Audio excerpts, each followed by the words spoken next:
Barbenheimer review in 3, 2, 1. What's up, everybody? Welcome back to the movie pod. And geez, man, I can't get words out of my system right now. I am mentally drained. Massive day today. Started it off with freaking Barbie. Had an hour break. Had some Mackies and went into Oppenheimer. And oh my goodness, Barbenheimer is very much alive. And this is our Barbenheimer review. How are we doing today, Joseph? Yeah, no, as you said, just exhausted. Ah, There's a lot to get through, a lot to break down. A lot. and I'm sure that we're gonna miss some stuff. For sure. Especially with Oppenheimer. That thing, man. Oppenheimer. Right, As you good as need it a was. neurosurgeon to dissect that shit. 3 goddamn hours long, but stay tuned for our review on Barbie and Oppenheimer coming right up now on the movie pod. You can find me under the lights, diamonds under my eyes. This is the best day ever. It is the best day ever. So is yesterday, and so is tomorrow, and every day from now till forever. We're in a race against the Nazis. And I know what it means if the Nazis have a bomb. They have a 12-month head start. 18. How could you possibly know that? We've got one hope. I'm coming with you. Okay. Heels Are on the ground.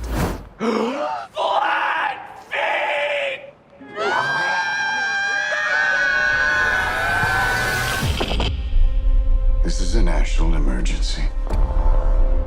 Detonator charged.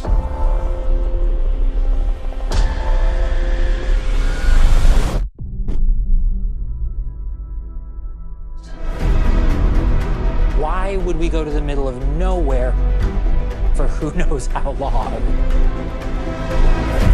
Why? Why?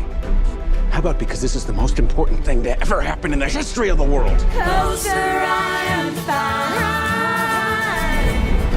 Are we saying there's a chance that when we push that button, we destroy the world? Chances are near zero. Near zero. What do you want from theory alone? Zero would be nice. Do you guys ever think about dying? This is a matter of life and death. But I can perform this miracle. Barbie in the real world. That's impossible. It's happening, isn't it? The world will remember this day. This would be catastrophic! Our work here will ensure a peace mankind has never seen.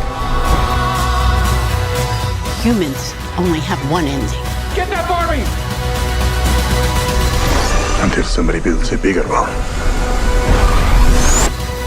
Ideas live forever. Doesn't seem to matter what I do. I'm always number 2. No one knows how hard I tried. I have feelings that I can't explain. They're driving me insane. All my life been so polite, 'cause I'm just kidding. So we're starting off our Barbenheimer review with Barbie. Then we'll go over do our review on Oppenheimer in the same video. We'll have timestamps in the description for when we start our Oppenheimer review and when we start our Barbie review, just in case you guys are only here for one of the reviews. And then at the end, we'll compare the two films. Do a Barbenheimer review, compare the two. This is a full spoiler review as well. This is, of course, full spoilers here on the movie pod. And just prepare yourself. Buckle in, because this is going to be one hell of a ride for Barbenheimer.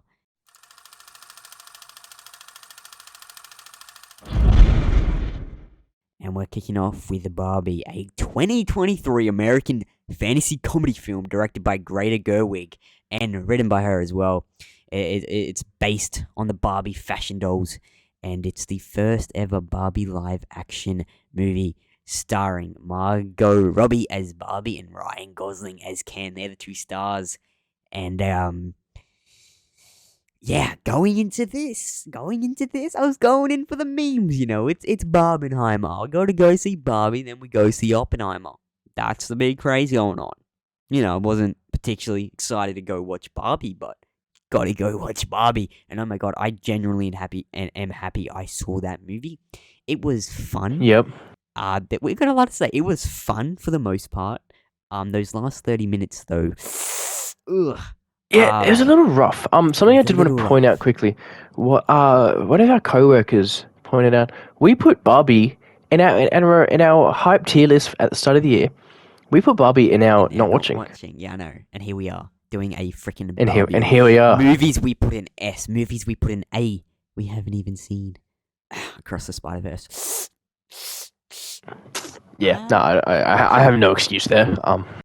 Yeah, me either. I haven't got around to it. That's my excuse. Yeah. So yes, Barbie. Where do we start?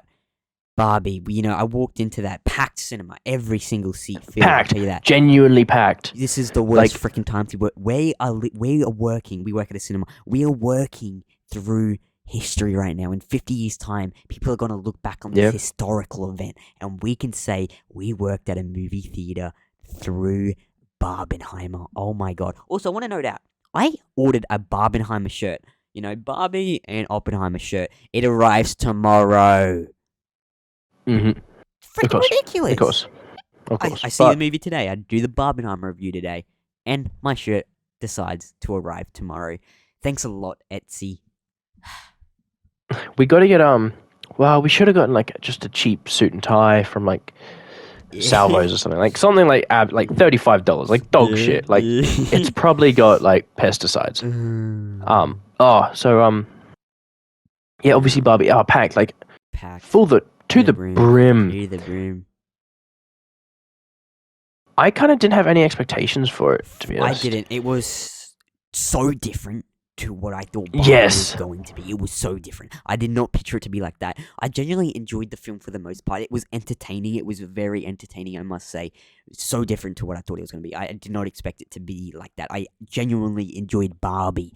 Freaking, a 16-year-old teenager, enjoyed the Barbie movie. So, I gotta say, props to Greta Gerwig, the director and writer of this film, Margot Robbie, who also produced this film, Ryan Gosling as Ken, honestly, probably one of his best performances ever. I think he did great. He had a bold move playing Ken, to be honest, a bold. Yeah, we'll get into. I think we'll digest each character. Yeah. For sure. We'll do a quick We'll start with an overlook. So I'll let you do the beginning because you really liked the beginning of it. I don't know if you liked it. You found it interesting. I enjoyed the film overall. The last 30 minutes did make me a bit angry, which we will get to at the end of this review when we're up to that. But for the most part, I was enjoying my time watching Barbie, and I did not want it to end. It went quick, unlike Oppenheimer, that went on for goddamn ever. Stay tuned, guys. We'll get to Oppenheimer probably in about an hour. I'm assuming. So yeah, today's long review of Barbenheimer. But Barbie starts off with the stereotypical Barbie, right? Yeah, the Barbie, which is Margot Robbie's Barbie, blonde hair, beautiful, perfect. And it starts with stereotypical Barbie.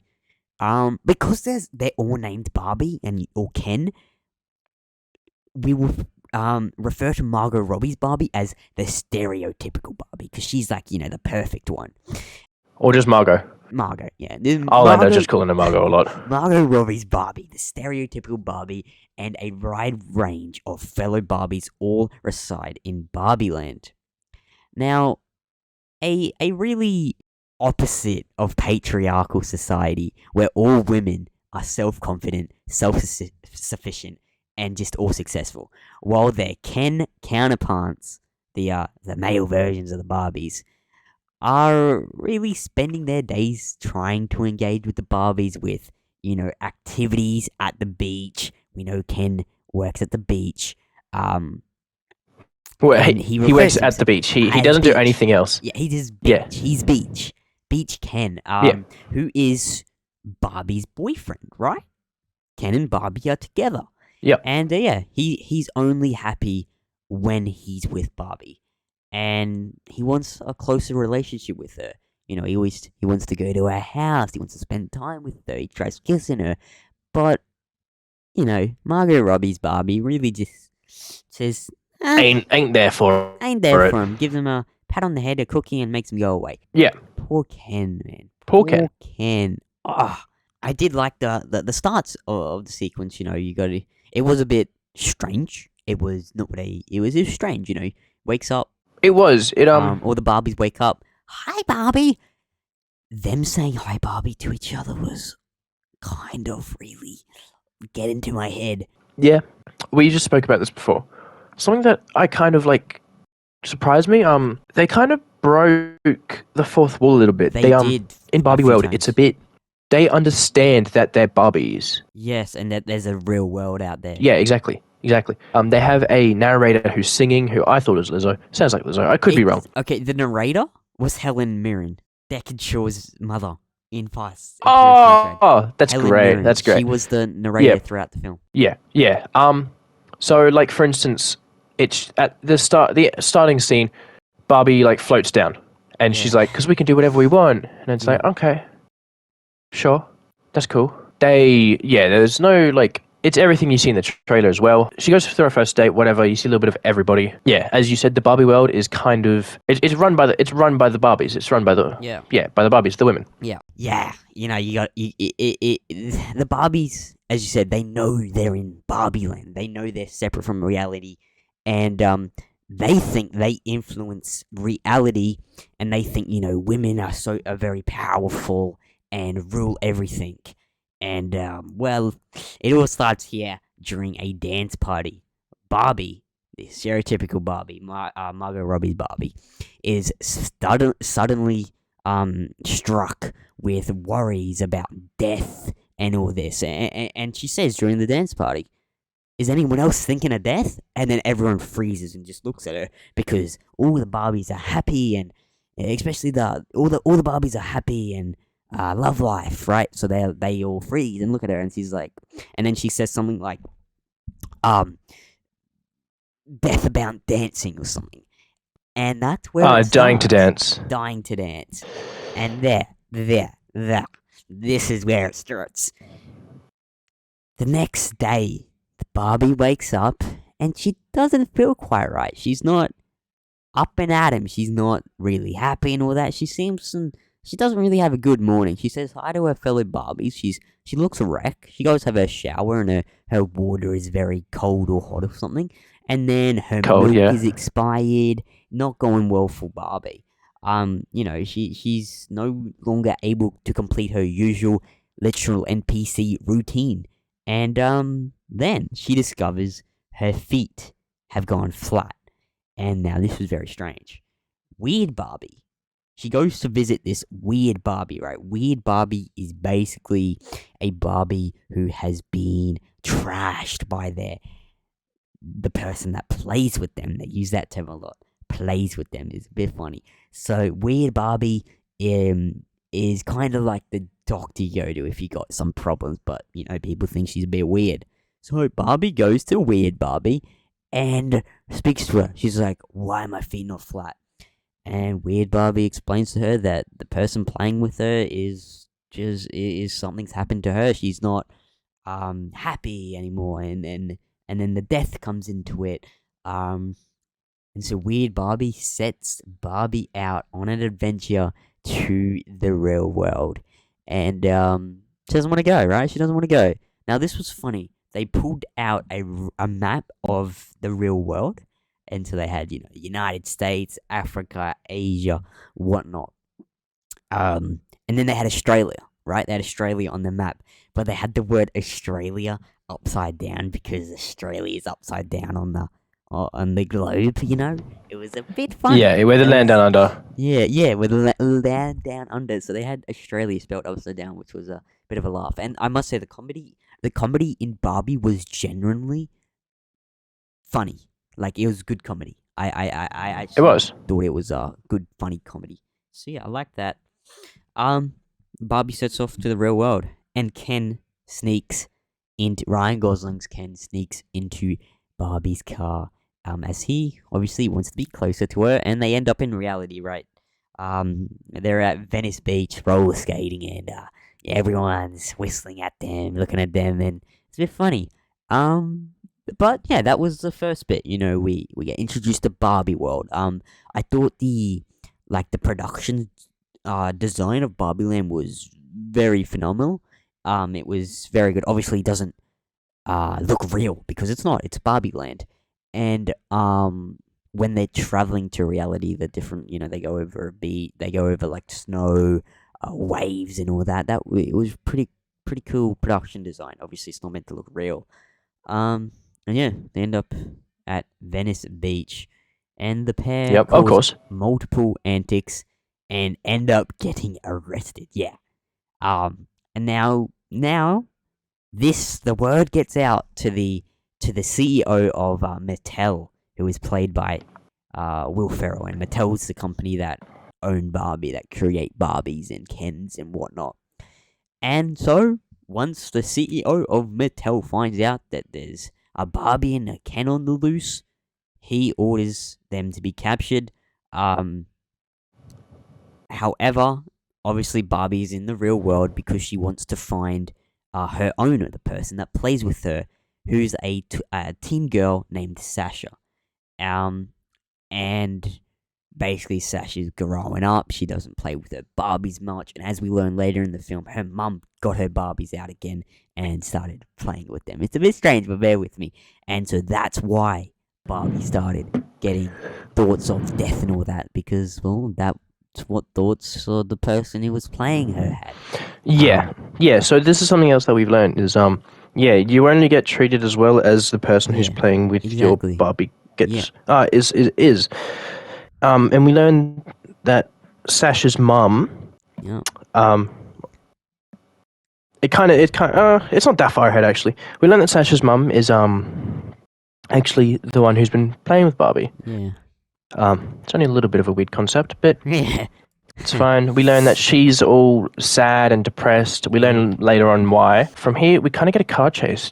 As you said, after Will Ferrell's character. Yeah, so Barbie obviously confronts her person who originally owned her, Sasha, and Sasha criticizes Barbie for encouraging unrealistic beauty standards. And there's a bit of a weird scene, this random hot chick walks up to you, you're in the middle of school, and we know what that's like. Barbie then starts to feel a ton of emotion. She starts crying, and then she goes outside the school.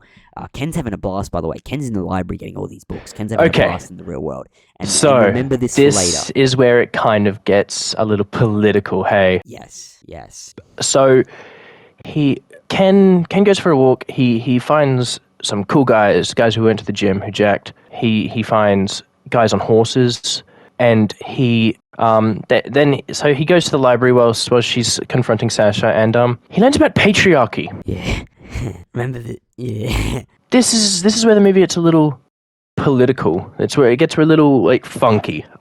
So everything goes down with Sasha, Barbie, and then Barbie goes out crying. She then gets taken by Mattel workers, whilst Ken learns about the patriarchy and how, in his words, not mine, how cool it is. So Barbie then goes back to Mattel. Will Ferrell asks her to get in the box. And she thinks this is a bit, not right. Yeah. So she runs away. Ken dips ultimately goes back to Barbie Land and, adds all this patriarchy stuff there. While Barbie's not there, right? Barbie's not back yet. And to be honest, this is a plot twist I didn't see expecting. I thought Will Ferrell would be like the major villain in this movie. No, they turned Ken into the villain of sorts. Of sorts. As Barbie, misguided villain. Yeah, as Barbie leads Mattel as she's running away, all the executives, Will Ferrell's character, the CEO of Mattel, and all the Mattel executives are trying to chase her, right? It's a bit goofy. But, it was a bit goofy. But, yeah, she ultimately gets out of there. And now Sasha and Sasha's mum, who who happens to work for Mattel, is the assistant of Will Ferrell's character, the CEO of Mattel. And anyway, she screams at Barbie to get in the car, and she does. And then this is a massive car chase happens. They get away again, and they go back to Barbie Land, where Barbie discovers everything has changed, and she's absolutely heartbroken. She's like, "This can't be right. This can't be right." And she gave up. She's given up. All the other Barbies are thinking it's great because they're all not my words. Mind washed. Yeah, I was literally gonna say that. From the patriarchy stuff, and Barbie gives up From the patriarchy. And ultimately this part, it was fun. It was fun, but from here on, this is where it kind of felt accusatorial and just it was hard to watch as a male, because from this part of the movie, when they get back to Barbie Land and Ken's done his stuff, it kind of felt like throughout the rest of the movie is purely just men are the villain, and they stereotype it a lot, where although hilarious joke, talking about the Godfather, or the hilarious joke, they mention Zack Snyder's cut. Zack Snyder's Justice League cut. Yeah, they make a joke about that. It was absolute hilarious joke. Great joke. Probably the best joke in the movie. As we said, the comedy in this movie was genuinely pretty goddamn good, and that was a funny one. A lot of people in the theater chuckled at that one. Another joke that I really liked, in the same kind of concept though, in the same kind of stereotype, "Push" by Matchbox 20 is like every guy's favorite song. Yeah. Again, very funny, kind of true. It was good. It was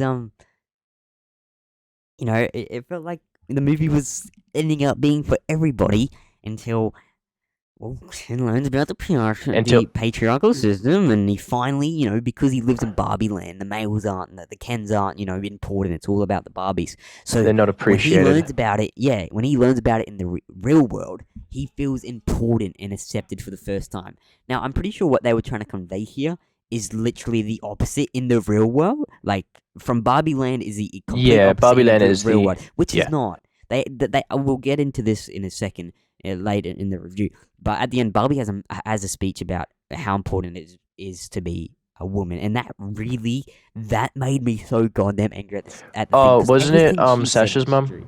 Yeah. It was Sasha's mum. Yeah, she had like a 10-minute talk about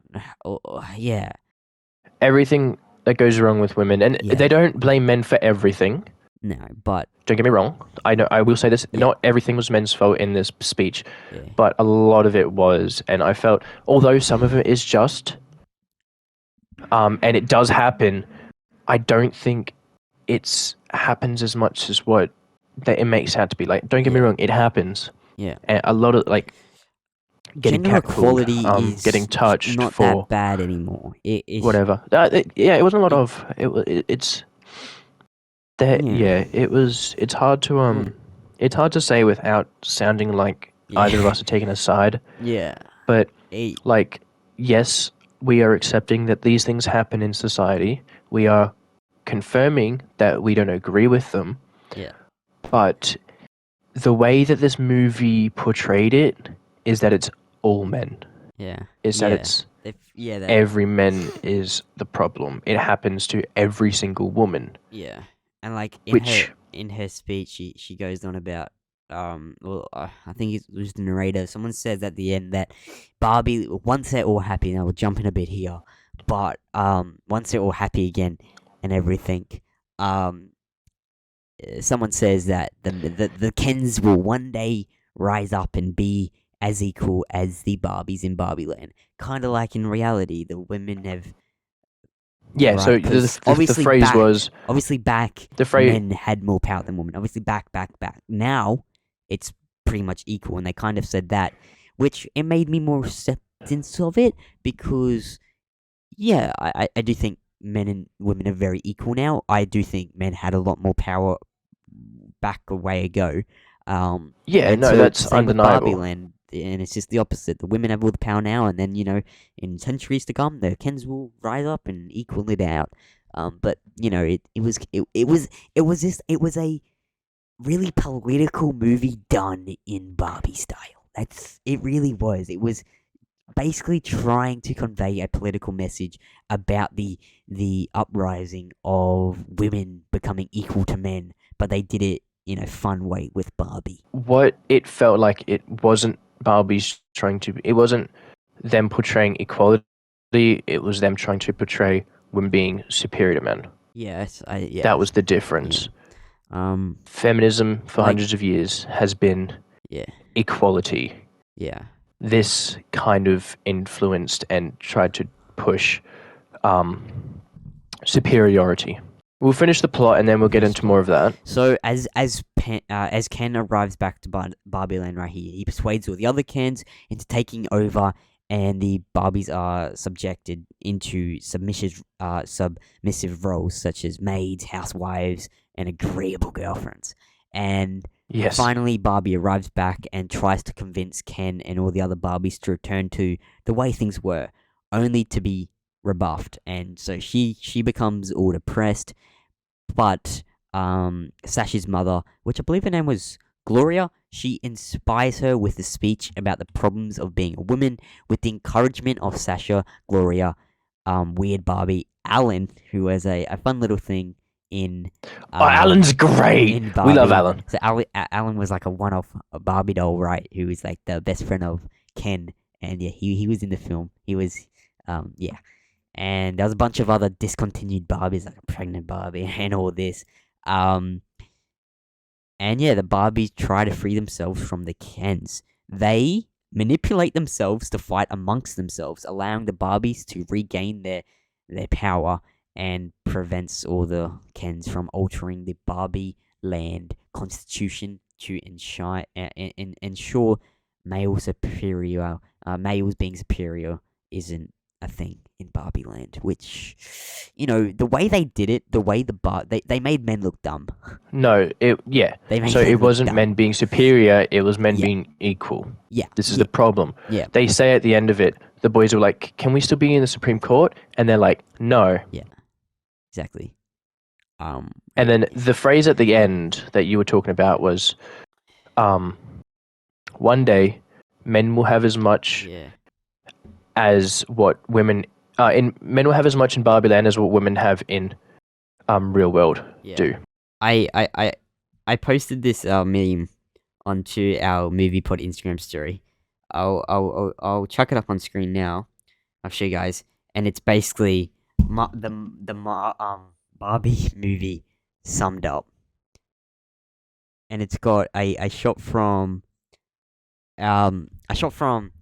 Blade Runner 2049 of where, because obviously Ryan Gosling's in that movie, he's looking at this thing and he's all injured and stuff, and they just they put Barbie into it, and Barbie is big and strong and overruling the world, looking over everything, and then you have Ryan Gosling there with black eye and all this, and that really how the film felt, especially the last 30 minutes. It was like bashing up men, #kill all men, and it didn't feel good being a male. It didn't genuinely feel good. I did genuinely really enjoy this movie, but the last 30 minutes, it didn't feel good to be a man. It was like I would take it didn't kill myself after I watched that. It did not feel great. And I've heard a lot of people say that, obviously Barbie's gonna make a ton of money because this is Barbie.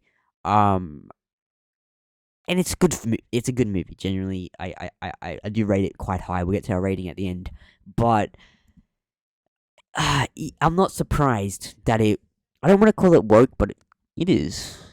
It is a woke film. It is. The entire premise, the storyline is. They do a very good job at hiding it, though.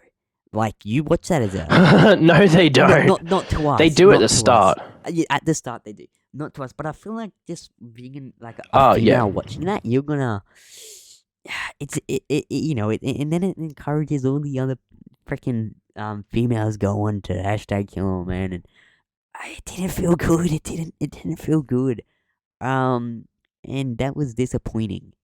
And like if the roles were reversed and they made this Barbie movie about men having all the Or- power, oh my Yeah. goodness, would there? Oh my goodness. Yeah. Or Oh my the way goodness. I prefer to Women would go out on the street the way I've been and doing it protest about this movie. is what if it was a racial thing? What if it Yeah. was instead of Barbie and Ken, it was white people for Barbie, black people for Ken, or sorry, I should say the other way around, where Barbie world is, say, quote unquote, black people world, or whatever you want to call it, like whatever you want to name it, and then the real world is like so Barbie world, or we'll call it, I don't know, just black like, people yeah, have like, Barbie world. Black people's Barbie world too. Okay, Yeah. so I didn't want to say anything. I didn't want to call it like a name. But like- Barbie World is Barbie World overpowered 2. with black people, and then Yeah, the real it's world it's white people. run by black people, and white people are like Real- the lower beings. Where yeah. and then in the real world, it's run by white people and stuff. Like that movie wouldn't be politically okay. And then I mean, to be fair, either way, if it was run in Barbie world, it was run by white people, and then even like even no matter which way it goes, and, it's not okay. But Yeah. because it's women and it's a and feminist movie, which I don't have a problem with it being a feminist movie, but I don't want. they went a bit too far with it, honestly. And you know, the thing that really got me and you know, was like that monologue that you mentioned before. like even a smaller change if they just swapped the Barbies and the Kens, right? Ken's being overruling Barbie land, and then and basically saying women shouldn't have power and stuff like that, because that's what they said about the men, right? The men shouldn't have the That's power. that's what I mean. And then if about they the did racial it for thing. women, like racial's like that's probably a lot bigger change than the gender. If you just swap the two genders, oh my god, would there be a roar? Oh my goodness. It would be. It would not be okay. But it doesn't matter, It is a political cry, and to me, it's a political attack. And I just want to say again, I genuinely enjoyed this movie, but I did these too. problems narrow it down for me. When the movie finished, I gave it a 4 out of 5. Now, actually talking about it, it's definitely dropped. I won't say now, but it's not a 4 out of 5 anymore. It's definitely dropped. Yeah. I do want to see Barbie again. It was very entertaining. I will say it was entertaining. I probably will watch it again. Probably with my other mates. We'll probably do another Barbenheimer day or something. Yeah, when you have your shirt back. Today was a big day. I don't know if I can do Barbie. Today was a big day. I'll probably watch Barbie again, and it was entertaining, but it was very, very woke, and it did hurt to be a male watching that, especially the last 30 minutes. You know? It's basically saying to us, we shouldn't have power, women should rule the world. And I don't know why they're making movies like this now. There's equal quality. There's equal quality in life now. Yeah, it's The pay gap. It's kind of like pay gap is the same. One thing. yeah. There's no pay gap. with There's a pay sport, disparity. Yeah, with sport. Okay, rugby league we'll take for an example. Men get paid more in rugby league than women. The reason being is more people watch men rugby league than they watch women rugby league. They're not going to pay both athletes the same amount of money if not as many people watch the women rugby league, because they aren't getting enough income. But there is one sport, tennis. Women and men get paid the exact same, right? Because a lot of people watch women tennis, a lot of people watch men tennis. If anything, women are probably better at tennis than men. Women tennis is enjoyable to watch. However, women don't play as many sets as men in tennis. Men play more sets than here's women, the thing. but they get paid the same. Who's the very famous black tennis player? What's her name? Serena Williams. Serena Williams. She has said on a late night show, like on a talk show, she has openly said she would not want to. She would get flogged by a men's player. She played a game against a ranked. He was a tennis player, but he was ranked 250th in the world, and he flogged her in sets. He flogged her like 6-0. She has openly said that he is better, but she still pulls in the money. But that's because she's entertaining. If you want to take another example, Ronda Rousey. Yeah. At one point, she was the highest paid person in the UFC, not women's UFC, in the UFC. Yeah, exactly. She was getting paid more than Conor McGregor. Exactly. At one point, like, and she said it too. But here's the thing: like, it's a pay disparity. It's also, if you want to talk outside of sports, because sports is it's just simple mathematics. You pull in X amount, you get paid X amount. The Women's World Cup, they got paid 20% out of a pool of, I think it was $40 million. So they got 20% of $40 million. Whereas the men's got 7%, but it was out of about, I think, $2 billion. The men aren't getting paid more. Exactly. If you have it as a calculation, if you have it as a contracted, if the men played in the women's league and they were pulling in the women's numbers, they're getting piss water. Exactly. You're like, earning more money scrubbing toilets. For big businesses, big associations, say there's a male that has a higher position than a female, they're obviously going to get paid more. Same if you swap the roles. A woman has a higher role than a male, they are going to get paid more because they have a higher role. You know, the CEO of a company shouldn't be making the exact same as the lowest working person. You know, I know there's a big thing in Hollywood right now going around, like the CEOs of these Hollywood production companies are making so much more than their lowest earning worker. That's a different conversation. But, you know, if you're doing more work, you should get paid more. You know? Yeah. It doesn't matter. That's the thing. When you take the wage gap into account, it's a wage gap of, you could do it either domestically or internationally. But no matter what, you're doing it as a group, not work individualized. You're doing it as a group across all workforces. And men work higher paying jobs, men work more hours. On average, men work, I think, I don't know what it is, but just men work high paying jobs, men work more hours because women have women are usually childbearers, like they get pregnant, so they have to take time off work. That stuff, it's all variables that isn't accounted for because it's in the massive pool of a domestic or an international statistic. Yeah, exactly. And now I forgot what I was gonna say. Sorry. You're right.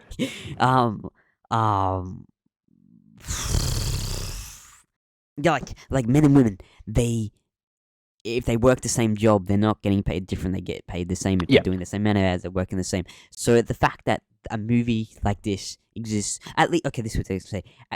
At least in first world countries, gender equality exists. I can't speak for third world countries. I do understand some countries still haven't freaking woken up to themselves. But we're not combating those countries. No. First world countries, United States of America, Australia, United Kingdom, most of Europe, most European countries have gender equality. They do, and the fact that American movie Barbie is taking that issue of gender equality and basically saying, okay, women should start to get more power over men.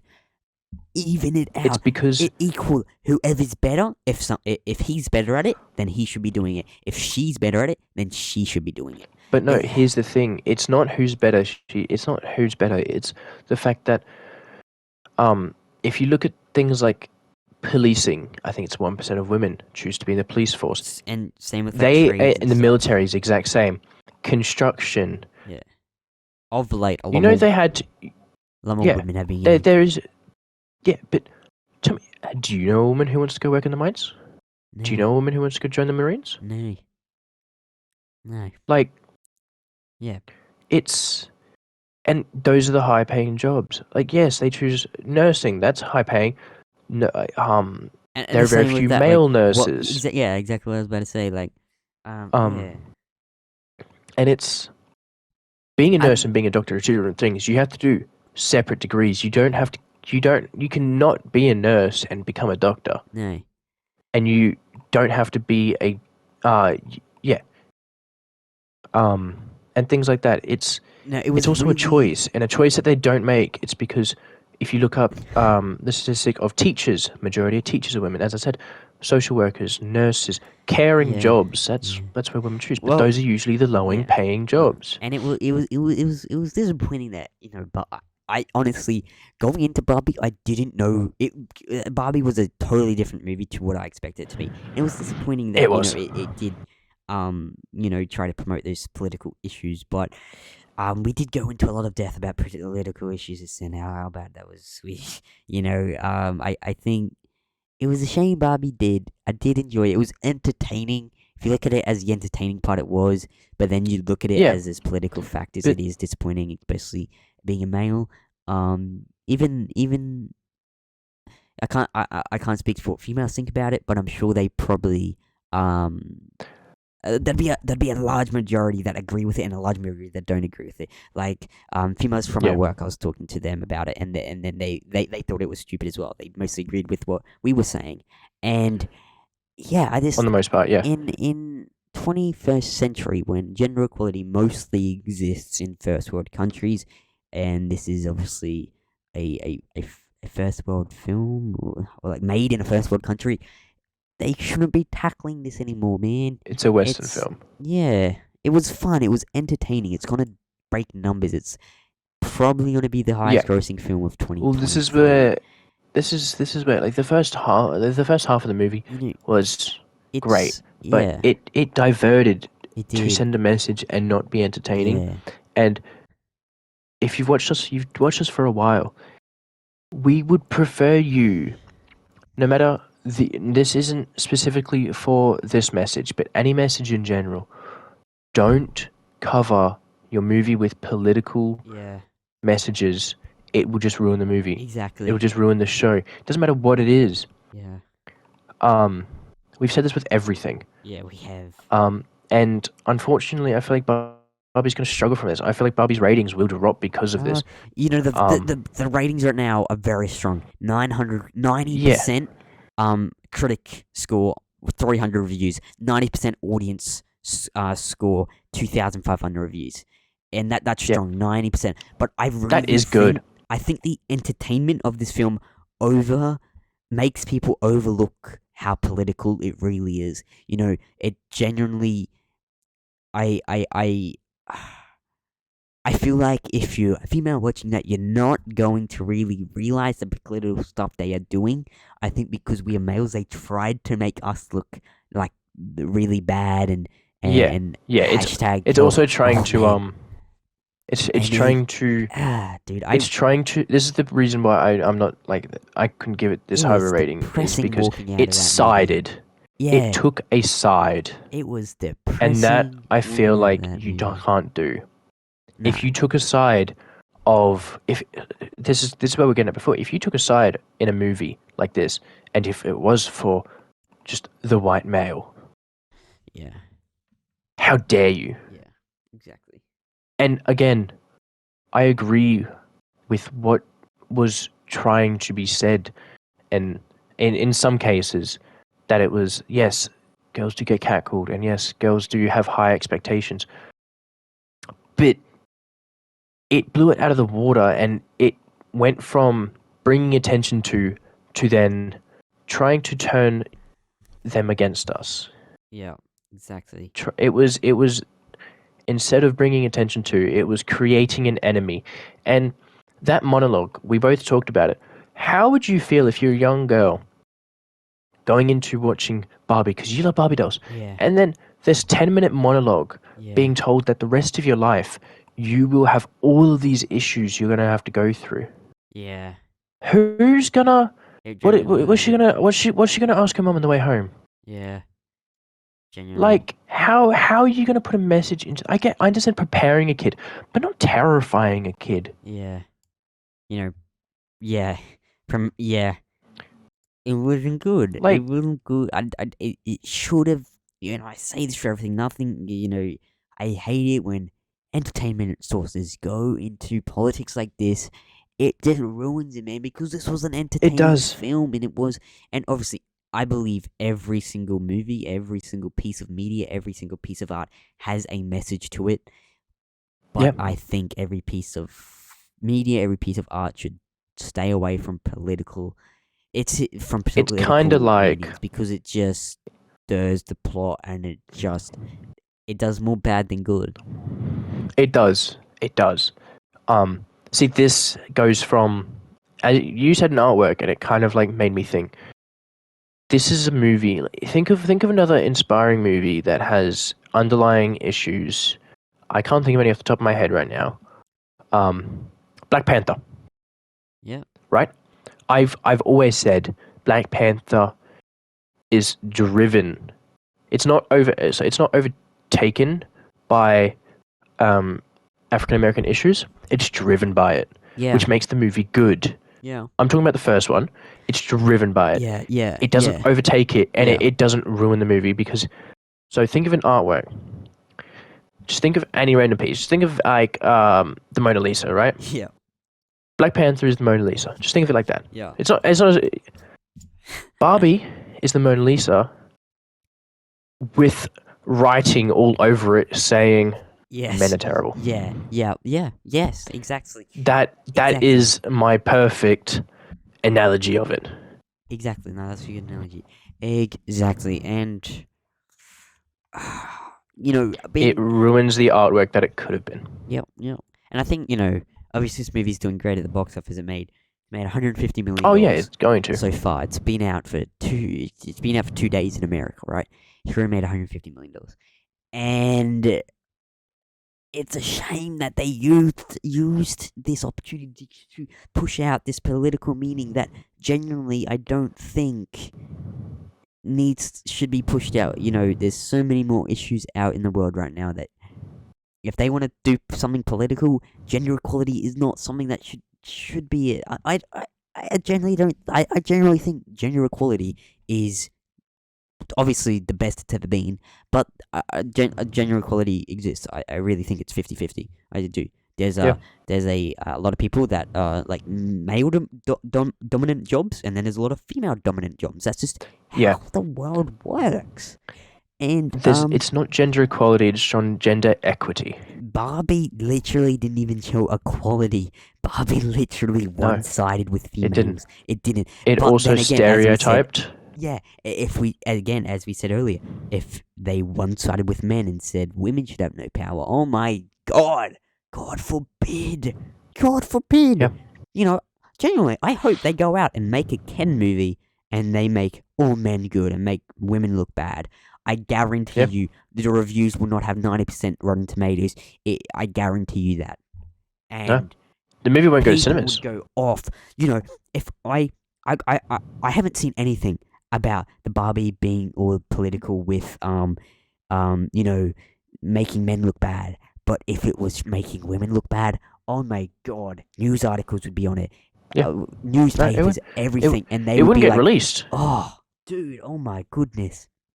The movie will get cancelled in a week. Yes, but exactly, but no, because women, women are. Yeah, it just doesn't make sense.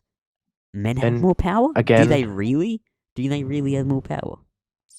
Kathleen Kennedy is the leader of the biggest entertainment company in the world. All I'm saying. Exactly. Sorry, one of the leaders. She's the leader of probably the Sorry, I'm thinking not Disney, but biggest Lucasfilm. franchise ever. She did that in the 70s.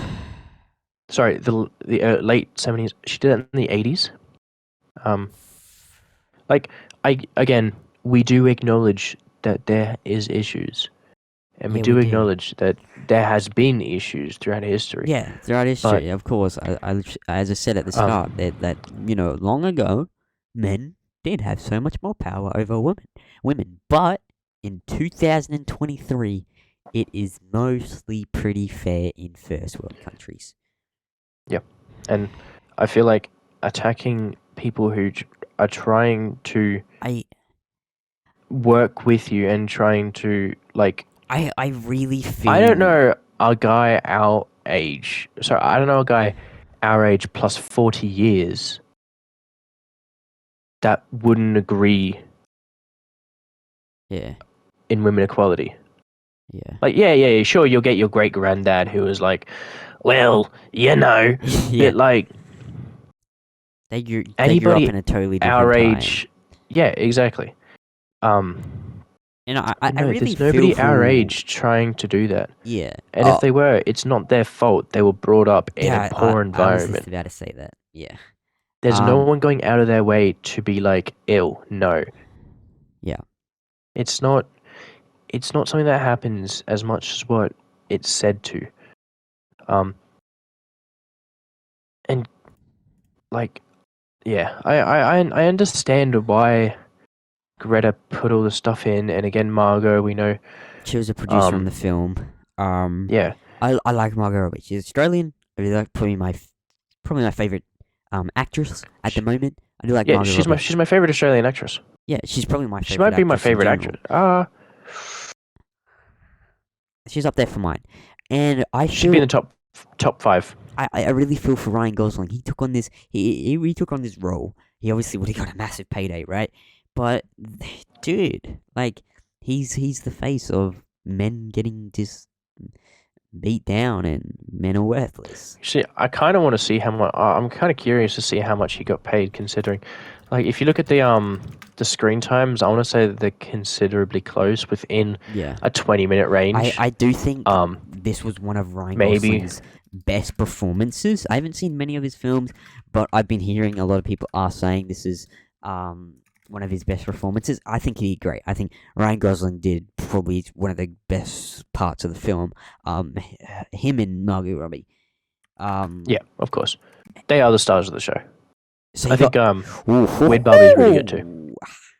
So Margot Robbie and Ryan Gosling both earned $12.5 million for their roles in Barbie. Each. Okay, so they're equal. Because I was going to say, oh my god, they're the two running. Oh my god, they got paid equal. But oh my goodness, exactly. But that just kind of proves. But then the entire movie is kind of that kind of. Power. I kind of like that he was paid the same. Again, I think he only had about 15 minutes less screen time than her, although he did have a lot of his own scenes as well. Yeah, he did great. He did a phenomenal job, and I would say that they're reasonably close to them. I think Barbie will get some nominations at the Oscars. I think it could get best production design, costume design. John Cena made a cameo as a Barbie. Yeah. He saw Margot Robbie in a cafe and begged her to be in the movie. That's funny. Yep. Yeah, I think Barbie could definitely get Oscars. Best actress, yes, yeah. Nominated, I think Margot Robbie. No, definitely a nomination. Best supporting actor. Yeah, Ryan Gosling may be. Looking at the other films that have came out this year, Guardians. I was gonna say Jonathan Majors, but not anymore. Guardians, Creed 3. I think Michael B. Jordan could get a nomination for Best Actor. He could also probably get X ain't getting one of the Best Directors. No, Fast X is getting nothing. Fast X might get a nomination for Best Visual Effects, maybe. We'll get into what Oppenheimer will get later, but there's links. Oppenheimer is going to get a ton of it. It's going to get Mario. See, I don't understand. Mario can't get nominated for Best Visual Effects, Best Cinematography. I suppose animated, right? It can only really get. It can get. I suppose, yeah. It can get nominated. Well, Creed might get good cinema. Creed had really good cinematography. I feel. Yeah, those fight scenes were really good. Those boxing scenes. The Flash is. The Flash is winning Best Visual Effects. Funny guy over here. Yeah. So I really think Barbie's up there. He's up there for getting a lot of Oscar nominations. This year I thought it was pretty funny. 2023 is not been a very good year for film so far. Although arguably, we asked a question. It's mid-year right now. Literally, it's mid-year. Yeah. And you go back 6 days. The writers are on strike right now. The actors are on strike right now. So many films have this on a halt right now. Nothing's in production. Hollywood's in scrambles, and if they don't pick up their game, then Hollywood is getting destroyed. And that is scary for me wanting to work in this industry. Freaking AI is starting to take over jobs. Literal major studios are using AI. Like Marvel in Secret Invasion. I believe AI did not only did they do the opening credits of the episodes, they did some visual effects. in actual scenes. Oh, And that scares okay. me because visual effects could be one of the one of the careers I take in the film industry. And this is the start. That's the first one to go out by AI because Yeah. visual effects are expensive, and if they can get AI to do it, Hollywood, they just want that money. They can save as much as they Oh, want, yeah. and I was talking to this visual effects artist who works in Hollywood. I won't name anybody, but I was DMing him on Instagram, and he said that major studios do not care what the visual effects look like. They want to get the movie out as soon as possible and start making their money. The shareholders do not care what the visuals look like. They want to get their payday already. They don't give a crap. So it's a shame. It's a shame. I'm glad you got James Cameron out here who takes some pride in his visual effects. That's about it we got going for us. And then Christopher Nolan doesn't believe in visual effects, which is a W for him. He practical Yep. effects is his way in. Good on him. Good on him. Obviously, George Lucas is, major fault. I'm joking. George Lucas created visual effects, basically. And, yeah, it's crazy saying that George Lucas created visual. That's crazy. We love George. He changed We love cinema. Georgie. Changed cinema for the better. He moved it on. He moved it on. And yeah, yeah. But overall for Barbie, we basically summed it all up. Barbie and Ken eventually apologize to each other, acknowledge their failings.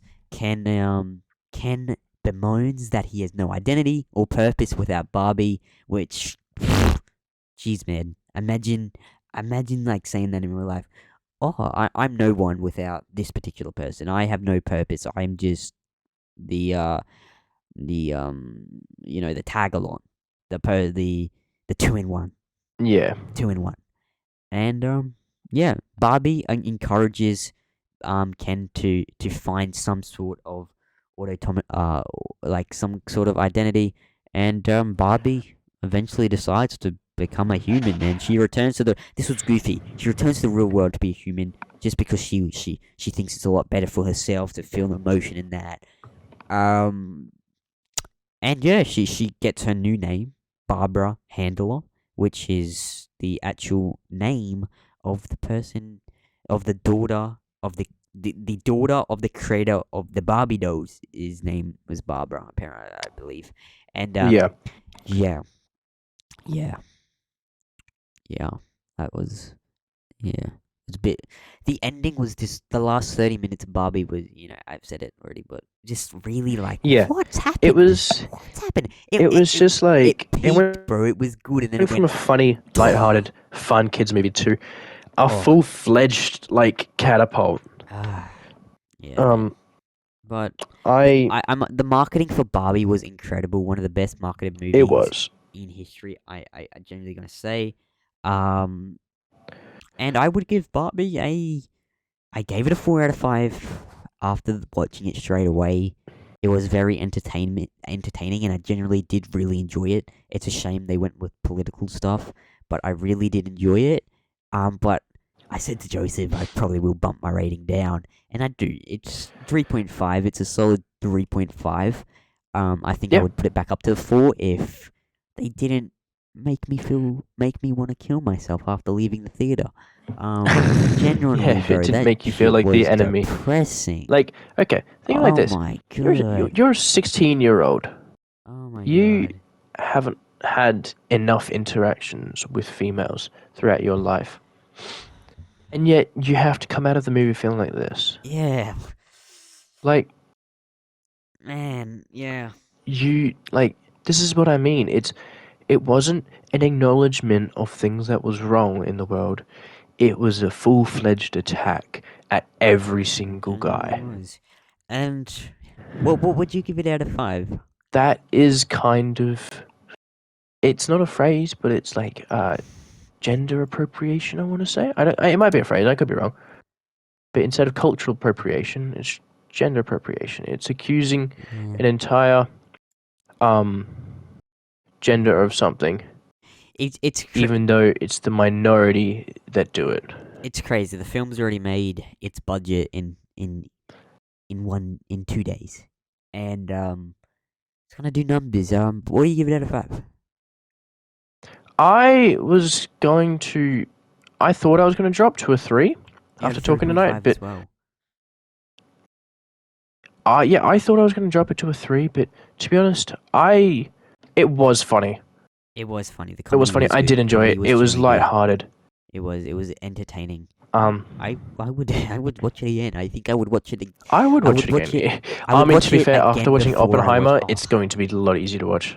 Yeah, and we got to get to our Oppenheimer review. Barbie clocking in at exactly 1 hour review right now. But yeah, Barbie, summing it all up, it was entertaining. It was a shame that it went over and to just put out this political message of gender equality with females and males and stuff. But overall, I think this movie will do fantastic at the box office. I believe it will be the highest grossing movie of the year. Ooh, Paw Patrol. No. Yeah. Trolls. Yeah. So yeah, I think Barbie's gonna be successful. Margot Robbie did an outstanding job. So did Ryan Gosling, and it was a fun movie, and a lot of people are gonna get joy out of it, and good on them. And yeah, it was a fun day for Barbenheimer. But that's our review on Barbie. We're now going to go into our Oppenheimer review. So stay tuned for that. Up next, we have Oppenheimer.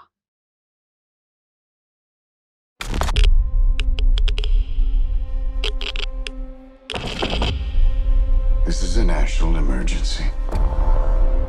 Detonator charged.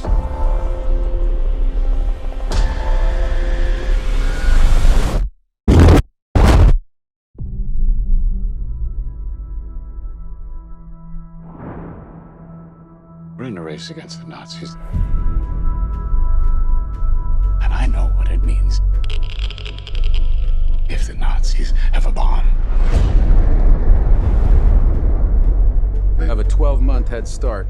18. How could you possibly know that? We've got one hope. All America's industrial might and scientific innovation connected here. A secret laboratory. Keep everyone there until it's done. Let's go recruit some scientists.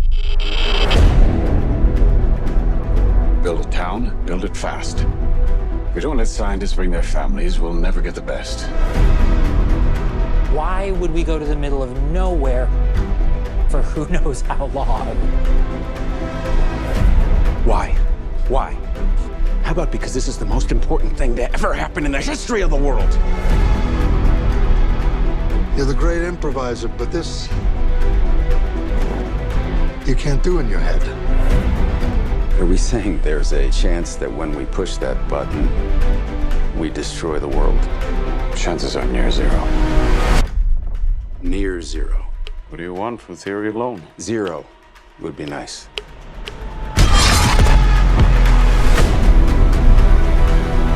This is a matter of life and death. But I can perform this miracle. World War II would be over. Our boys would come home. That's happening, isn't it? The world will remember this day. Our work here will ensure a peace mankind has never seen.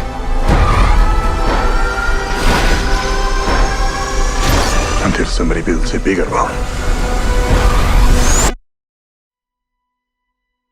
You are the man who gave them the power to destroy themselves. And the world is not prepared.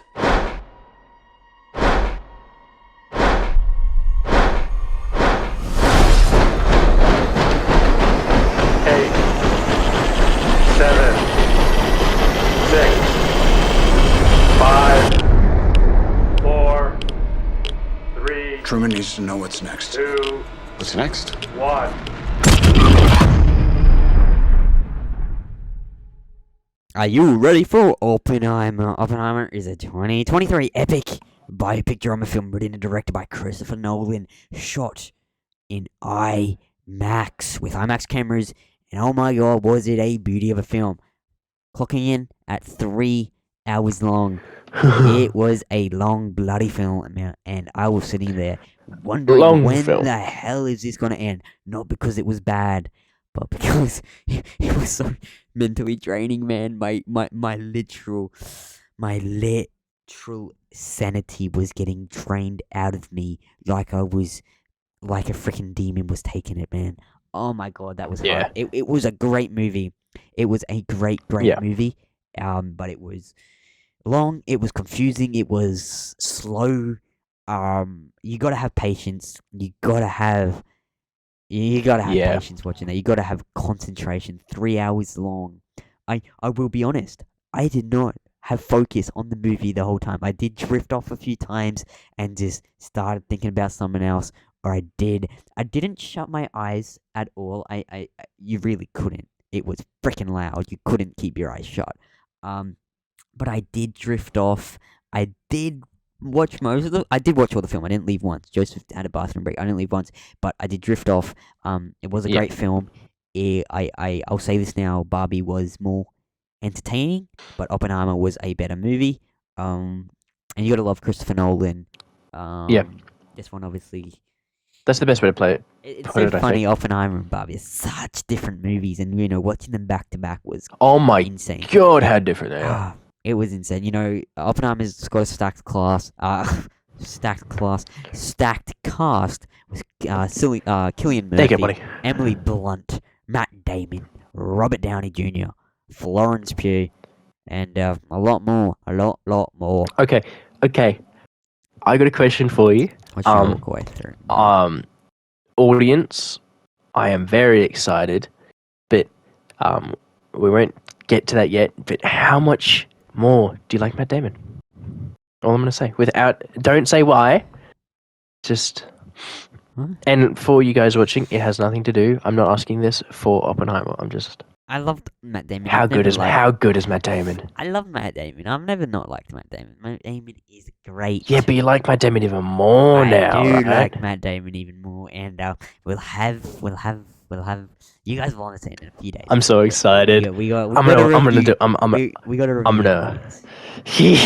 review coming for you guys. We'll probably get in the next 2 days. But yeah. Matt Damon's what great, man. a stacked cast, Stacked cast. They did not disappoint. No. Oppenheimer's obviously... Nobody missed the mark. Oppenheimer's got a rating of R, MA15 plus here in Australia. It's currently got 94% audience and critic score on Rotten Tomatoes, so it's doing great. Every single one of Christopher Nolan's movies, all 12 or 13 of his movies, are fresh on Rotten Tomatoes. It's crazy. He is one talented hell of a filmmaker, and yeah, man, it was Oppenheimer's gonna get nominated for a ton of Oscars. You already know. Oh yeah. It was a stunning film. We got a lot to get into. This is a big one. It is. And yeah, Oppenheimer was very, very mentally draining. It was a great movie, but you've got to have concentration. You've got to have patience. You've got to bear with it at times.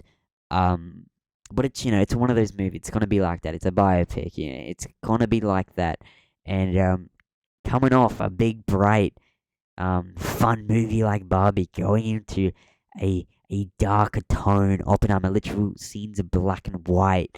About the creator of the atomic I feel like bomb. it'd be hard to watch it the other way around. Oh yeah, Oppenheimer. And then maybe it's just us, because Barbie I felt was a little draining as well. Like coming out of Barbie, feeling kind of attacked. If the movie held that feel from the very start, yeah, it would have been. I would have been fine. But the ending depressing as shit. When a movie makes you feel like the bad guy.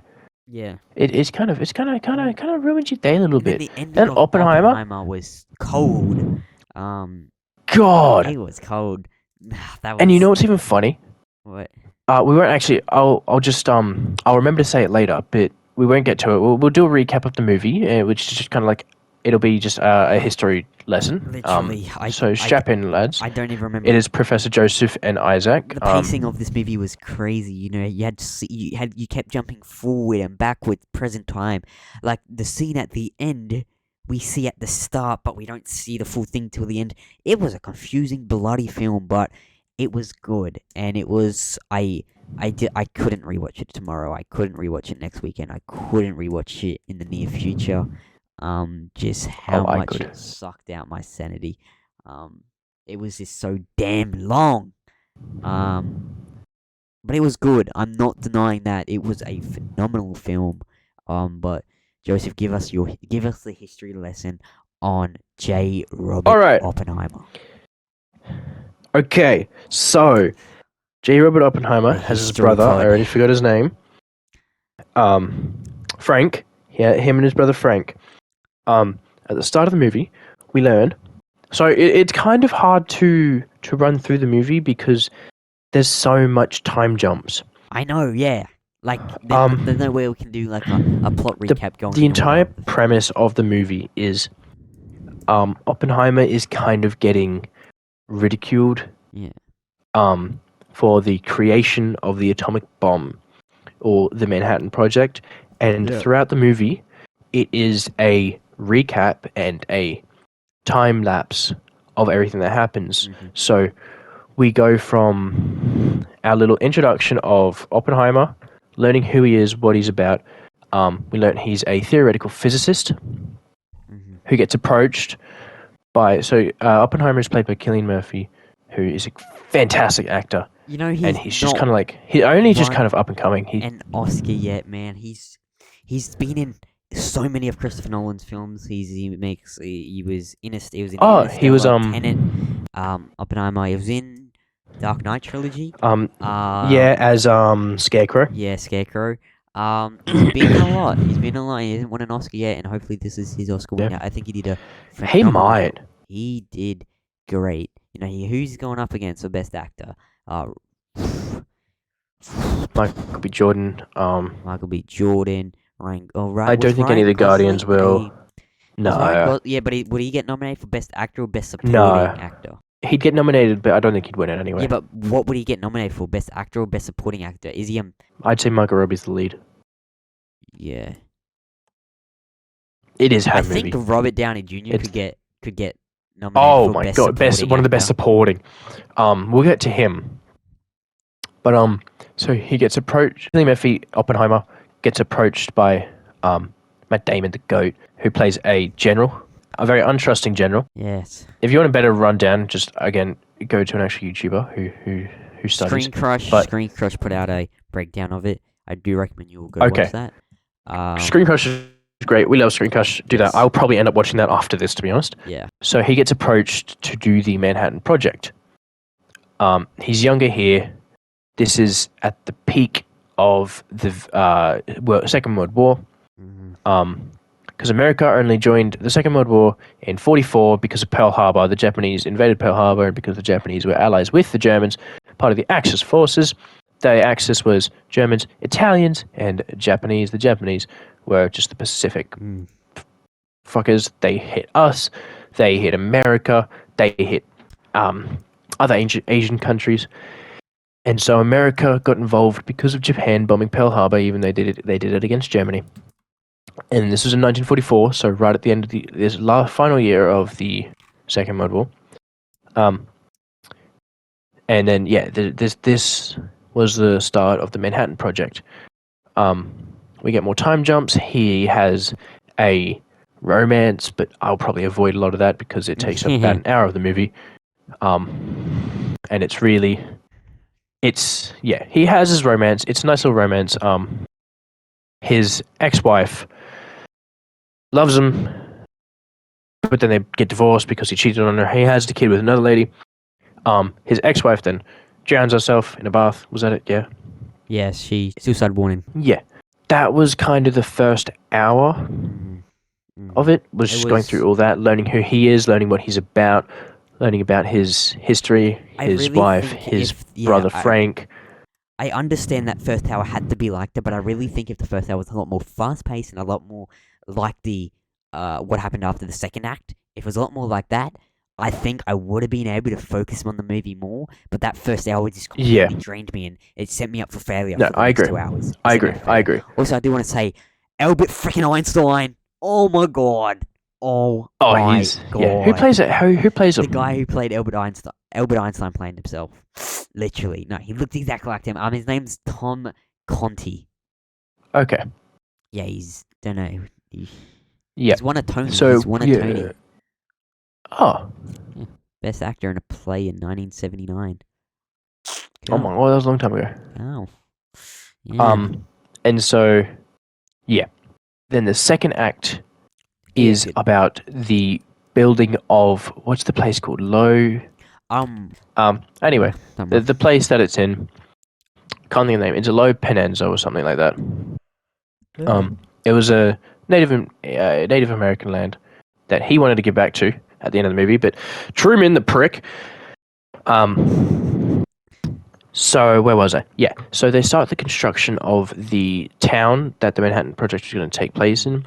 They got all these scientists, and this is where it kind of really kicks off.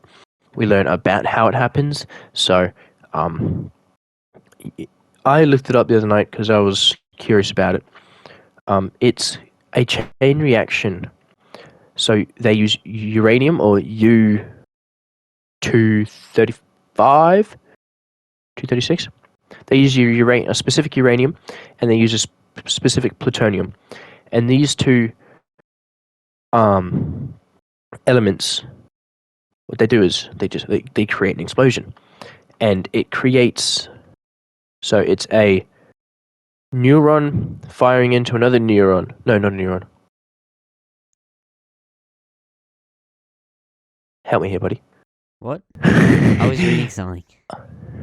What are you reading? The plot. Oh, okay.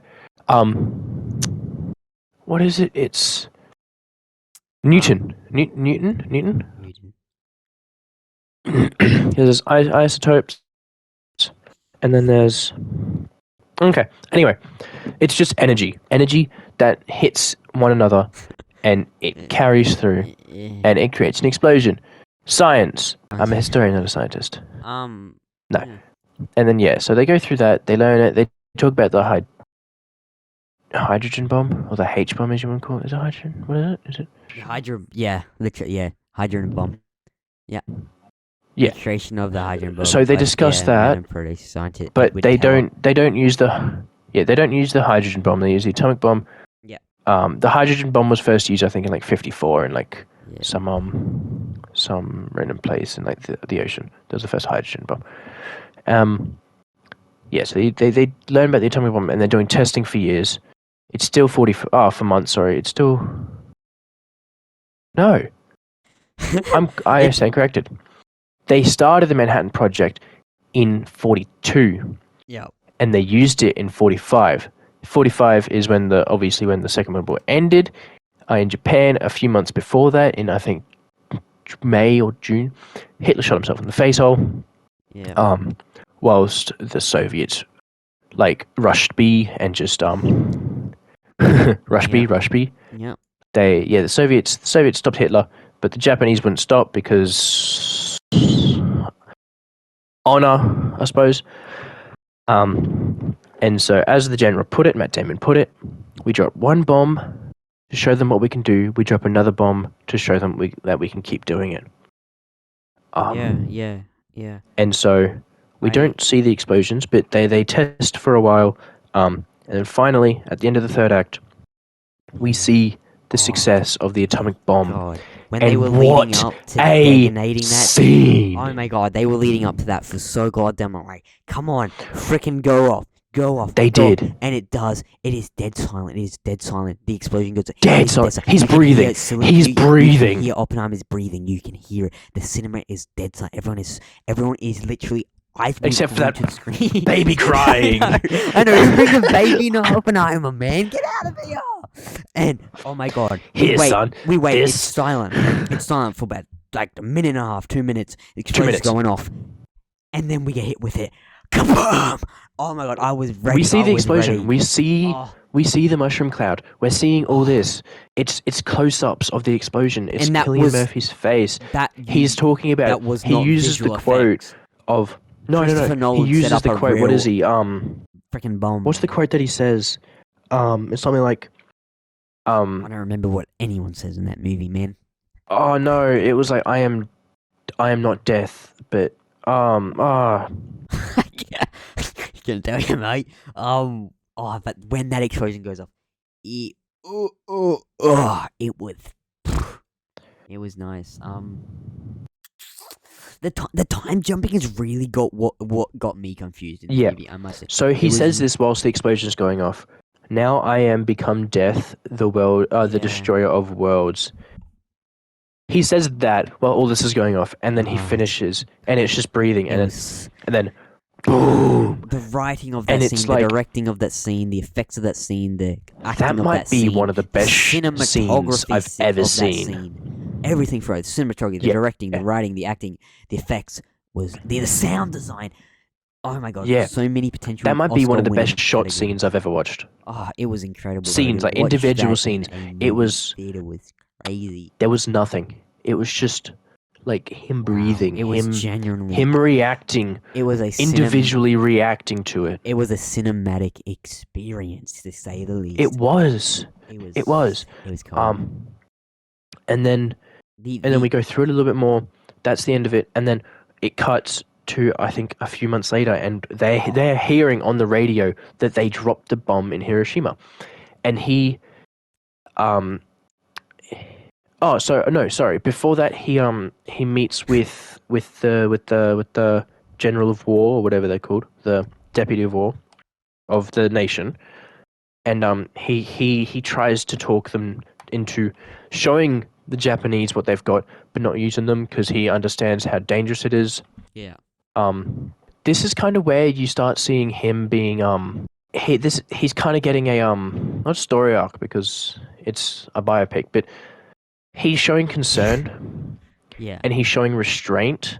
Yeah. And once the other bomb goes off, he then gets praised because he stopped the war. Oppenheimer stopped. It was his team. It was his math. Well, not his math, but it was his science, his theoretical science. And it was.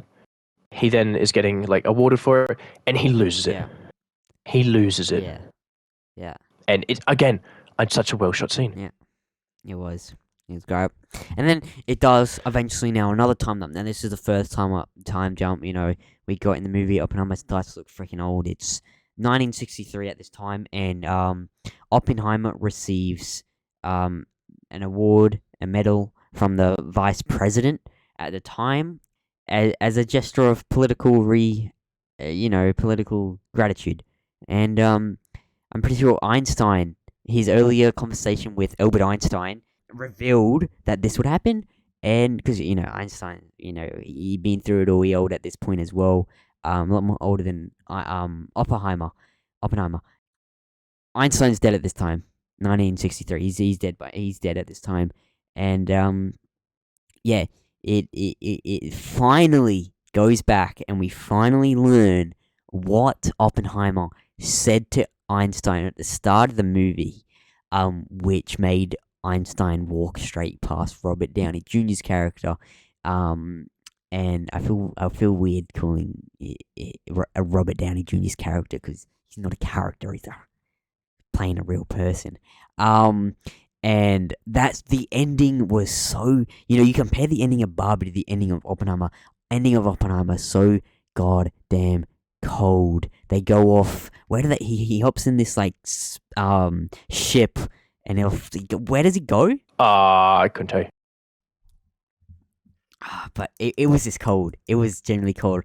Albert Einstein walks away, and then we get some visual striking scenes of the atomic bomb going off, and it was cool. And then Oppenheimer pops up, directed by Christopher Nolan. It was cold. Much better than Barbie. As much as you did Barbie jump was more entertaining over the third act, but that's okay. I didn't. We were up to that, were we not? No, so the third act was him beginning to get all the repercussions for it when he's getting he's going to lose his security. The first and third act was so slow. Yeah, the third act. But so the third act, we kind of learned that RDJ's character was a little bit of he was jealous of Oppenheimer for getting all the credit. And he wanted him to get. I also don't understand. I don't. Why were some scenes black and white? Were they in the past? I think so. It was very Yeah. confusing. The pacing of this movie was. I think this movie I'm needs probably- rewatching to understand it. I can't. No, I will rewatch it, and I we might do another review. But yeah. So he's getting like he's kind of getting repercussions for creating the bomb. Yeah. And he's trying to help them understand that he was just running on instructions, whatever it is. And then yeah. So throughout the movie, when he second sees Mr. Einstein, the absolute lady killer. I don't think you understand. Einstein fucked. No, Isaac. Einstein fucked. He was an absolute player. If he spent as much time as he did, banging women as he did, if he spent that much time, all the time he was banging women doing science, he may have just cured everything. Like he may have just been like an absolute god. But he just banged. He fucked. But so we meet Einstein for the second time, and he says, because of what it is, I've seen them. Because of the atom bomb, what it does is it has a possibility, low possibility, but it has a possibility to set the atmosphere on fire, to literally burn the atmosphere, just because of how it charges energy, and other neurons. I think it's neurons. Is it neurons? Yeah. Pretty sure it's neurons. Sure. But then again, neurons is what fires in your brain. I don't know. Something that starts with an N. It might be. It's neutrons. It's neutrons. Fires neutrons around because of how unstable plutonium and uranium is. There's a chance that it sets the atmosphere on fire and literally just burns the atmosphere, killing the entire world. And what Einstein says to Oppenheimer at this park or wherever it is, he says, "There's a chance it starts a chain reaction that could end the world." The end scene is Oppenheimer and Einstein talking. And Oppenheimer goes, "Do you remember when we said it could start a chain reaction?" And Einstein's like, "Yeah, but it didn't." He's like, Oppenheimer then says, "Well, we may have." Yeah. All the scenes with Albert Einstein were like some of the best scenes in the movie, for me at least. You know, I love seeing Albert Einstein. It was just cool. You have that feeling. It was genuinely just cool. I did really love it.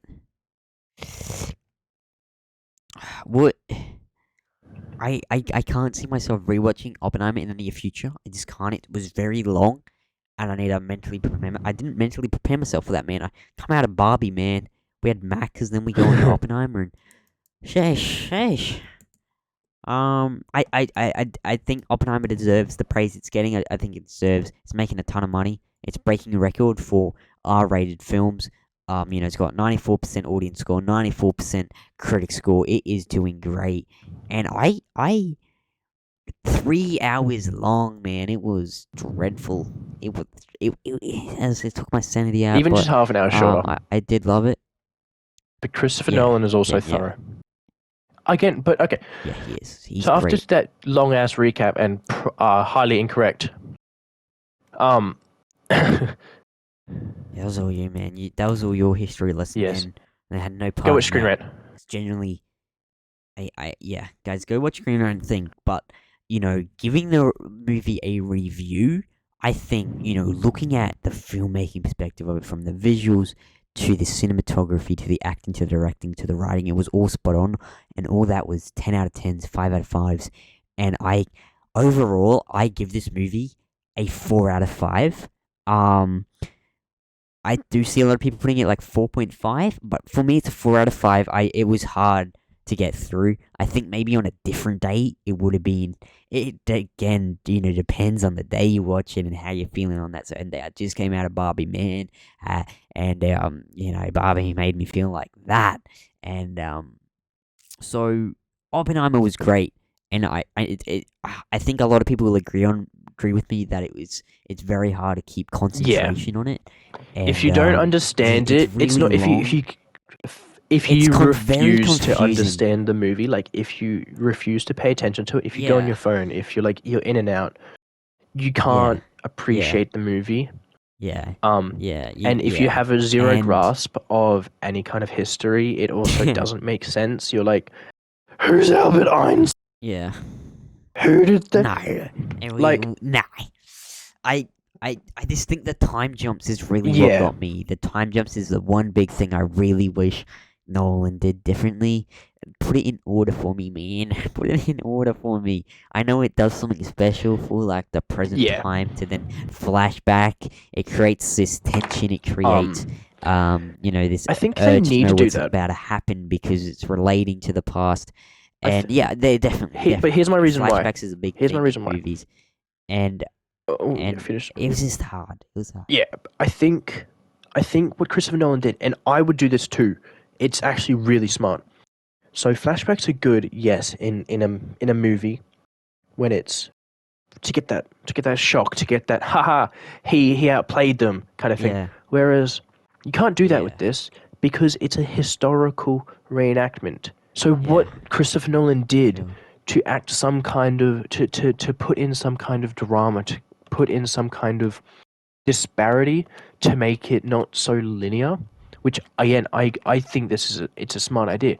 It's to make it not so, because if you know like if you research, if you watch a 20-minute video, you could get the entire plot of Oppenheimer.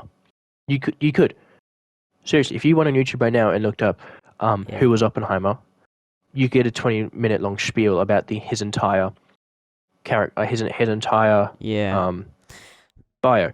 And I think what Christopher Nolan did by having these flashbacks in made it so that you weren't just following along, and yes, you had to stay on your heels.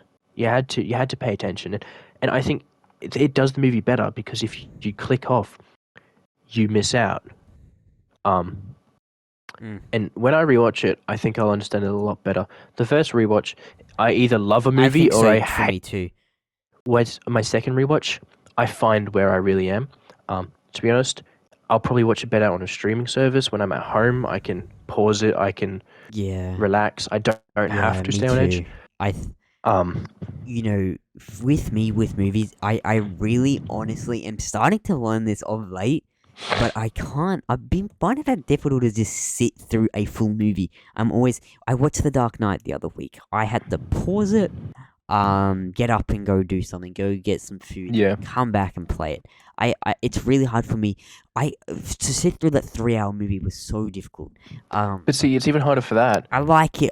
Whereas Avatar, another 3-hour movie, you can click out of Avatar. You can knock off. You can have a little. Yeah, you can. But Oppenheimer, you need full concentration the whole time. Yeah. With Oppenheimer, you need full concentration the whole 3 hours. You put your brain to sleep for 5 minutes. You're lost. You're lost in it. Yeah. You're lost. And so I really think Oppenheimer, I would watch it a lot better at home in my own home environment. I think we do that when it comes to streaming service, which it won't for another back 6 months. Yeah, sure.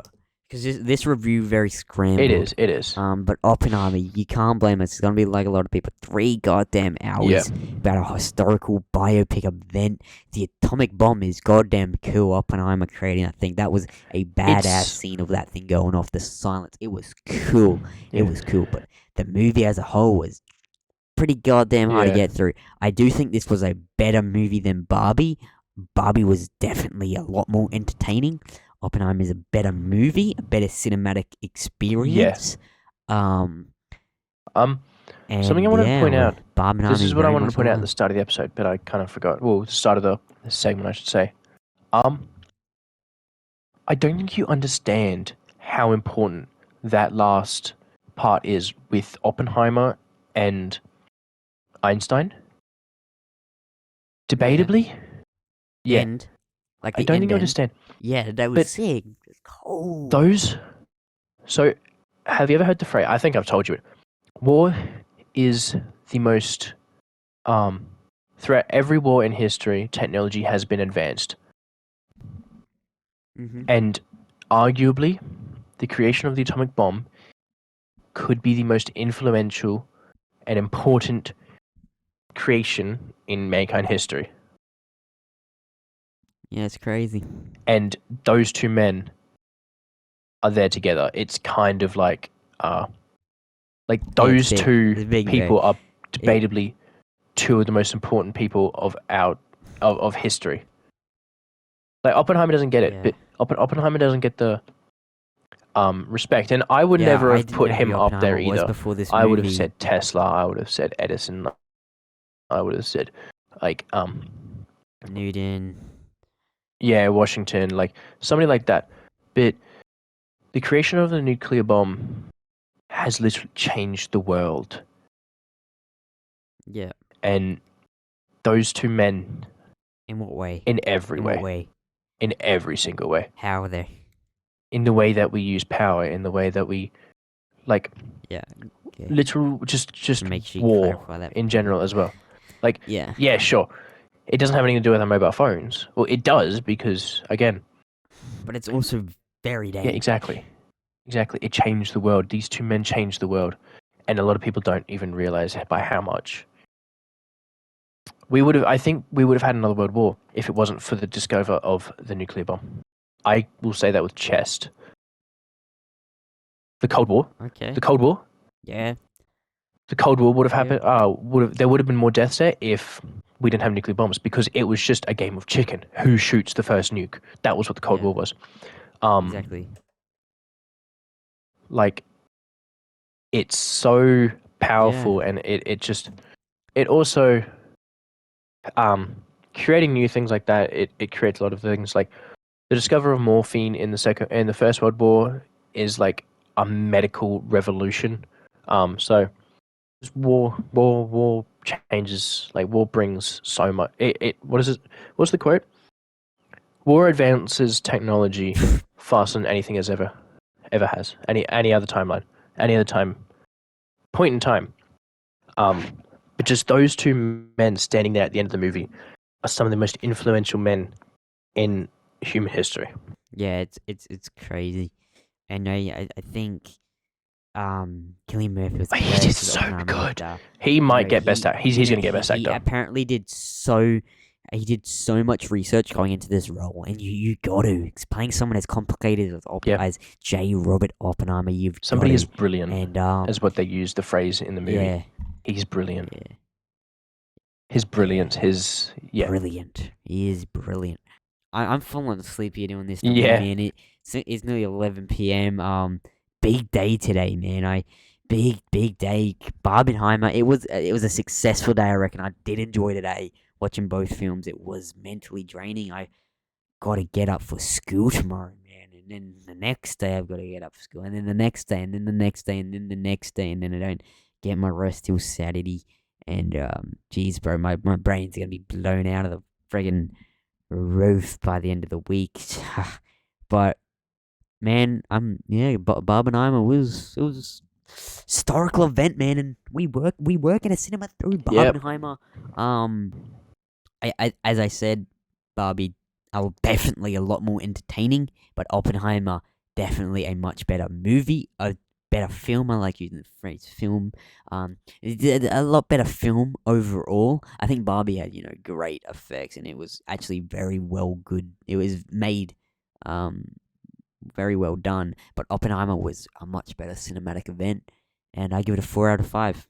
I'm gonna leave my review at that. I gave a bigger review on Barbie, but it's hard to review a movie like Oppenheimer, because I'm reviewing a historical event, basically. Yeah. And it's, again, debatably what would you the most impactful yeah. thing. I'd say the Second World War. No, just name something more important. No, nothing. I'm saying, I don't want you to go on another big ramble, man. I agree. It's crazy. What would you give it out of 5? I think a 4, but that could definitely. I gave it a 4.25, but that could go up with the rewatch. Yeah, sure. I think I need to rewatch that. Just not yet, man. Just not yet. Probably when it comes on streaming, I might see it again in the theaters. Maybe if I go with my mates to do another Barbenheimer run. But we'll have to see. But guys, let us know your review of both films down below. Barbenheimer was a success. putting them side by side, it's crazy how this thing became a craze of Barbenheimer, Barbie and Oppenheimer releasing on the same day. It's two totally different films, and truly, this is a historical event. Oh yeah, and debatably 50 years bigger. time, we're gonna be looking back at Barbenheimer. Yeah, and Yeah. This is something. Yeah, I think it was a success. One last thing. We talk about movies being timeless. And I think Oppenheimer is. They're very name. I would say Avatar, timeless. Yeah. I would say probably Titanic. The movie that we're going to do a review on later, that's timeless. Yeah. But this, that I one. feel, is a timeless movie, and yeah, Sure. no, that's it. Now I'm done. Promise. I'm gonna go with screen rant. Sure, man. Yeah, I'm. Yeah, man. I'm apologize to everybody if this review of Oppenheimer was a bit screwed up, but really, what are we're reviewing a historical event. You know, we're looking at the film, like looking at Christopher Nolan. He did a great job, and so there's a lot more to review for Barbie than there is for Oppenheimer. I feel so that's why Barbie was a lot longer. I hope y'all know I do think Oppenheimer was a better movie than Barbie, in my opinion. I literally rate Oppenheimer higher than Barbie. Barbie was a lot more entertaining, but they're totally different films. And Oppenheimer is, it's a cinematic experience. It's, to me, Oppenheimer is real cinema, and Barbie is something you throw on at home with the family. It's totally different films. And Oppenheimer is a film you have to see in cinemas. You just got to. So definitely do recommend everyone goes and see it. But I'm sure you'll have if you're watching this review. Anyway, that's our review on Barbenheimer. Let us know what you thought of both films. Which one did you prefer? Joseph, which one did you prefer? Barbie or Oppenheimer? Barbenheimer. Barbenheimer. Yeah. No, Barbie. Genuinely? Really? No, Oppenheimer. Sorry, I was just thinking Barbenheimer. I said Barbie because I was thinking Barbenheimer. Yeah, no. Oppenheimer. I agree. Probably, as I said, Oppenheimer, a better film than Barbie, but Barbie was fun. Barbie was fun. It was so different to what I expected. But hey, I'm not gonna ramble anymore. My name's Isaac, joined by Joseph, the podcaster, and this was our review. My parrot, who I am now officially. Yeah, I was not gonna ring it up. Yeah. What should I name him? Yeah, we need a name, guys. So, yeah, we need a name. We need a name for Joseph's parrot. Phil and Albert. Yeah, Albert. For no particular reason. Oh my god. Albert, for no particular reason. Albert the parrot. We're going with that. We are going with it. Stuck now. Yeah, that's our review on Oppenheimer. On Barbenheimer. I'm literally losing my sanity, bro. Barbenheimer's gonna freaking change my life, man. It's changed my life, but wow, man, I literally am just, my vision's gone all dizzy, bro. Barbenheimer's changed me. It was a fun review. It was a bit scrambled. We are tired. But yeah, guys, I hope you guys enjoyed our review. And good luck to Barbie and Oppenheimer for the rest of their time in the box office. They're both gonna break records. They already are. And yeah, we'll see you guys in the next episode of the Movie Pod, which is coming in a few days. Is gonna be a good one. We got a movie review coming up. So stay tuned, subscribe. We've surpassed 600 subs now, and on our way to that 1,000 subscribers mark. So yeah, share the channel with you guys as friends. Get us some more subs. We appreciate you guys. We're gonna get on out of here, and yeah, this was our review on Barbenheimer. Bye, guys. Bye.